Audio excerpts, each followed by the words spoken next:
What if I told you that working slower could actually make you more successful? Cal Newport's latest book just flipped everything that I knew or thought I knew about productivity upside down.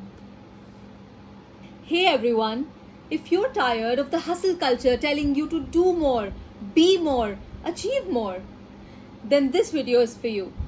Lesson number 1. Eliminate pseudo work absolutely ruthlessly.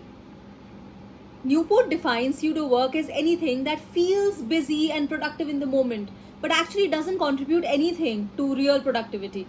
So, I try to do this in my life, and I tracked my time in terms of how much I was actually doing and what I was doing. And I was really shocked because almost 15 hours every week were being spent by me in things that I thought were productive, but at the end of the day, they were not productive at all.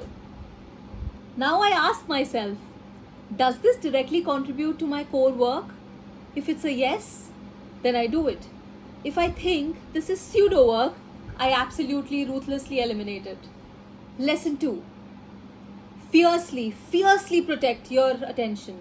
Cal Newport talks about attention being the most valuable resource of the 21st century, and I don't think he's wrong.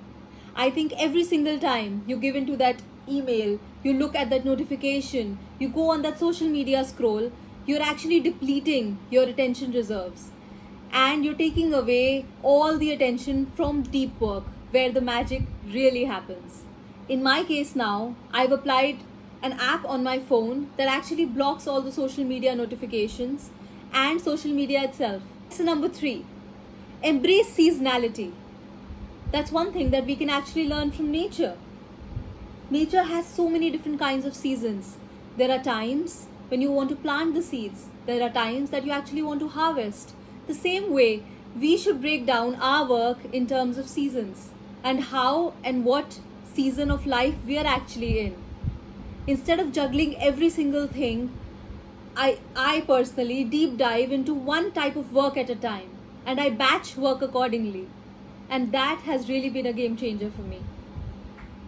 Here's what these lessons have taught me.